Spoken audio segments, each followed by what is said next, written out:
Now, in case you're wondering, the essence of this video is just to quickly pass this message across to you. It's kind of make more like an urgent update still concerning dependent visa to UK. You know, a lot of things that have been happening, too much migration stuff, things. They're trying to call down migrations, clapping down all those rogue employers, selling COS and not getting these people jobs. All those stories about there's the UK is getting overpopulated. Yeah, fine, fine. There are still opportunities in UK. They still will need people to do some of these jobs they know that the citizens are not going to do. And the thing is, I just feel like I should pass this message. I should let you guys know that regardless of what is happening about stopping dependent package through if you're going for caregiving jobs and student route, there are still available options to explore in case you want to migrate with your family to UK. This is why I kind of make it like UK dependent. I think we will dive right into the gist right after this.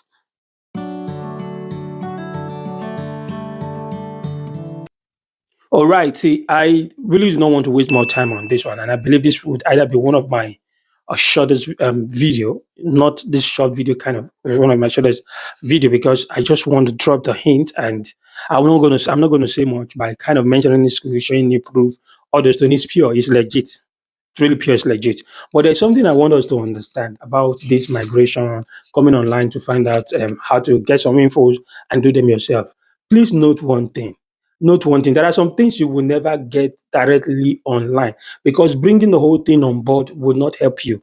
It is not helping you. It's rather it's diminishing the opportunity that kind of would come get to you. Like we are ruining that chances for ourselves if we say too much online. That's the fact. If we say too much online, we are ruining some of these things. And these are why some of us would like want to come to the internet, want to Google everything. We want to see everything on A to Z, how to do everything by ourselves. And yes, you can do everything by yourself if you have all the necessary resources to do them yourself. But there are still some of us who need some kind of backup. And then we want to go online to see if we can get this thing. Like somebody will be coming online to find out ways, better ways to do POF, stuff like that.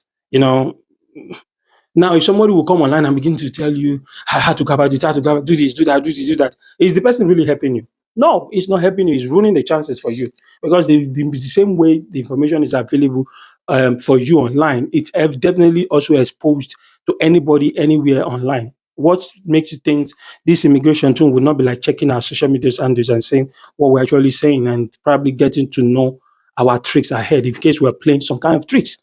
And this is the essence of that COS that got exposed now when people now know that a lot of people actually are paying for it. It is because, it gets out and it get exposed and they know there are some things people are doing. So what I'm saying in essence is that I may not give you too much, but I want you to know these available options about dependent visa to UK. Do you know that regardless of the fact that they stop dependent visa through study route, there are some that you can still go with as a dependent if you're pursuing that program.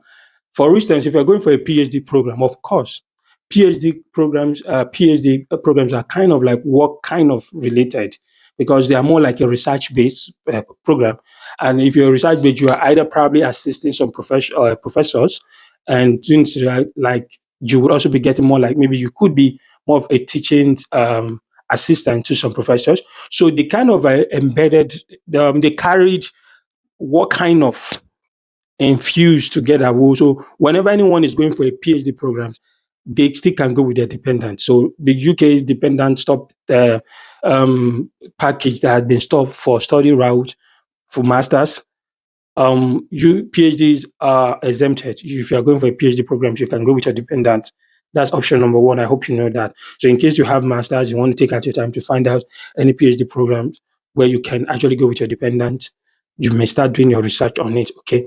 The same way with that of Canada. I would talk entirely about available options to go with your dependents to Canada in another video, but same thing like that also applicable. And there are most countries who would say they don't allow dependent package. Most time allow them when you're running a PhD program. Okay. Now, option number two, I really would not dwell on this one because they still have to be concrete for it. It still relates to what is going on. There are, I got an info from an insider, very close friend who's currently in UK, saying there are some caregiver jobs depending on the code. I don't know how true that is. You might leave that in the comment section if you think you know, but not to try play smart with anyone in my comment section. If you think you know, that's what I'm saying. But he made me understand that there are some caregiver pathway that's depending on the kind of code attached to the COS, right? That you can still go with your dependent. So, for sure, I know that kind of seems to be true because NHS in UK, there are some pathways, some caregiving assistant pathway that's coming from NHS in UK where you can actually go with your dependent. So it means there's some element of truth in that, but I don't want to dwell much on it since it's just coming from one person, a friend, and all the stuff. But this is not the reason why I'm doing this video. Now, the basic reason why I'm doing this video is that despite the fact that master's program can no longer go with dependent, some master program can still go with dependents. This is the good news I brought to you. But know one thing. This is why we start having problems whenever we're getting an opportunity, getting an info and learn about an existing opportunity. You know how online info could just spread fast and then lead to a lot of. Now, UK said, basically, coming down to like June 2024, okay, they've been able to reduce what they thought was about 700 something, that the net migration was actually not 700 something, it was 900, but they've been able to reduce to 728 or thereabout. A shout out to, I think it's Tochi on this one. But now, if they try to reduce the migration level from 900,000 plus to 700, they still didn't get that enough impact they wanted. So it's still very not that significant. The levels of reduction they expected, they've not achieved it. So mind you, this would lead to the fact that they will still be looking at some other opportunity to dwell on to kind of reduce the inflow, how people exploit them, how people, you know, make use of them. That what I'm saying is they will definitely be searching for things to do to still make it go down the more. Understand? Now that means if we continue to say too much online, it will still get across and get to their ears. Somebody will begin to say, of course, they will have media advisors, they will have that. Somebody will begin to say, everybody is diverting to this one now. It's like this is what is raining and this is what is raining now. And then the thing will spread so fast like wildfire and phew, that will be the next in thing, where people are beginning to, and then the huge turnout or populations or flow will be too much to the point that they would probably have to look down. And sometimes that's why I feel sometimes there are informations that you should not expect to get too much of it online because it's not going to definitely help us.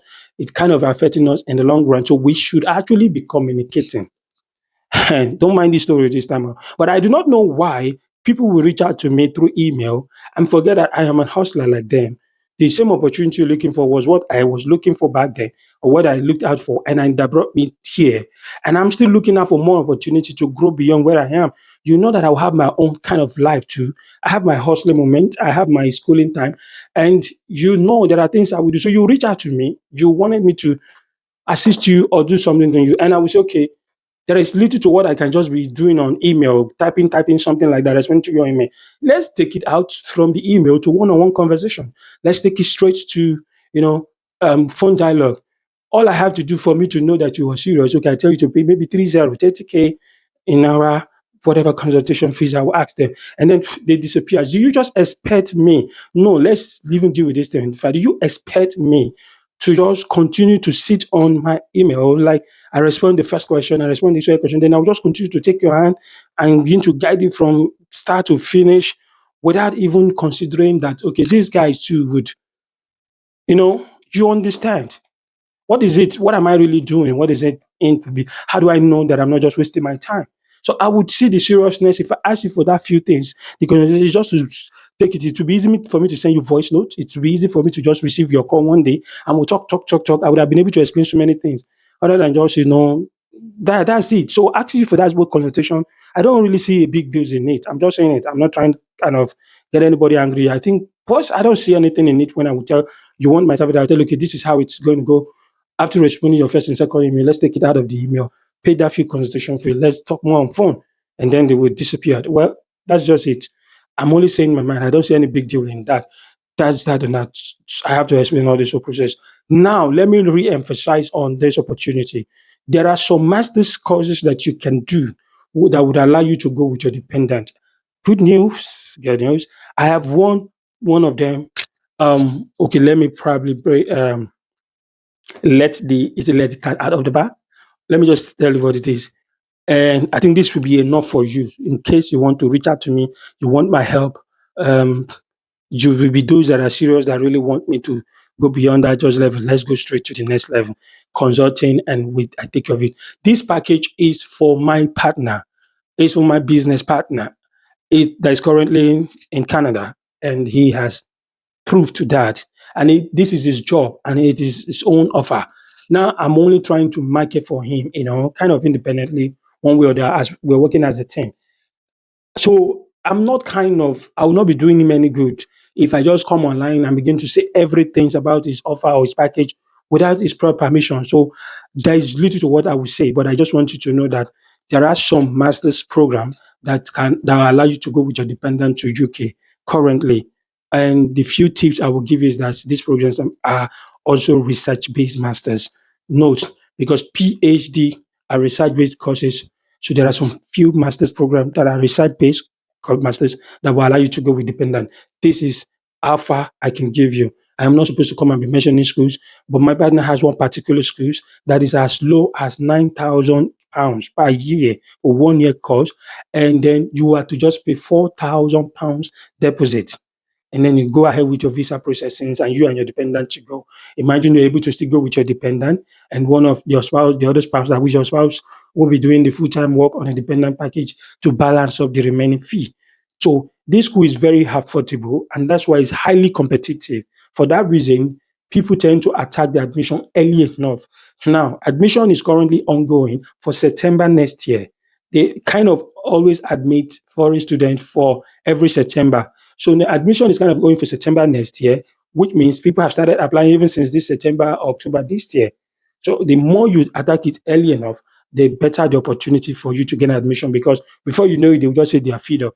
They've been able to admit to their capacity. So what I'm saying is that I am possibly looking out for either 10 possible applicants or prospective applicants who kind of will be who are interested in this package, in this offer to reach out to me. I'll leave my email in the description box. Tell me you are interested in the school, then we will work with you. Me, my partner will work with you to start the whole process. We tell you whatever it's going to take or what is in for you and I, and then we take care of the whole stuff right from the scratch to the finish. It's a package that will be managed by my partner and I. It is not something that will begin to give you info. No. If you are looking for do it yourself, I've given you the tips to know, the tips to note and to follow so you can do research for those one. But this particular school, it is not my making, it is not my offer package, it is my partner, and I am not going to be doing him any good if I just be saying too much. So it's something that he wants to, he has been applying for people. He noticed that when he tried that last year, he applied late and they told him some of his applicants they were placed on wait list. They were listed his applicant and he was advised to always start his application early enough. And mind you, that is not the only school offering this kind of pathway. There are other schools too, but they are kind of a bit expensive. So those ones can offer you maybe the male intake, September intake. They are way expensive. But this one that is so affordable, imagine going for a master that's as low as £9,000. It's 8,009 something. I just want to round it up to 9,000. So imagine going for a master that is as low as £9,000 and where you are allowed to pay just £4,000 tuition deposit to proceed to get your CAS and proceed for visa stage. So what do you think it will be? It will be very competitive, highly competitive. People would want to rush it like, Indomie. So the thing is, I am probably looking for 10 people to assist to get into this school. Early enough now, since the admission is ongoing for next year, you'll be going for next year, September, and you and your dependents, whether one or two, this is a package where you have to work directly with me. First, we will talk about the few little consultation fee, then we'll go straight on phone and we tell you the requirement or the document. It's a normal document or requirement you use while you're applying for masters, your BSc, your transcripts, certificates, your BSc certificate transcripts, motivational letter, reference letter, academic and all that. That's all. It's the same requirement. So these are the things. If you are interested, reach out to me through my email, then tell me truly, really, truly that you're interested. In fact, one of the first steps to know that you're interested will be if you pay that consultation fee of the little thing I would ask you. So we take it on phone, then we talk, we tell you what it is and what we're going to do, and we start the whole process right away. I think it's better for you to exploit this opportunity while it lasts before they scatter out, before it gets out there too much that it's eventually cut off. So now that it's still there, make use of that golden opportunity before they scandalize, before they destroy the whole stuff. This is where I'm going to stop for now. Thank you for watching up to this very moment. And like I said, I'll be expecting your email, 10 prospective applicant. Until I get your info, we go into food users about it. And for the rest of you, a big thank you again, a big shout out to those of you that are my subscriber already. You're like a family now. And if you see my face for the first time, J.O.S. Traveler Abroad, kindly subscribe so you probably get info like this, in the future. Because shortly, any moment, I will still try to give you some key or probably, if not three or more, options you can use to also go to Canada as a dependent on a dependent package, like a couple package to Canada. I probably will tell you the best way to go about it and how to maximize the opportunities and to increase your chances of getting approved, you and your family. Until we meet in my next video, let me say ciao, bye for now.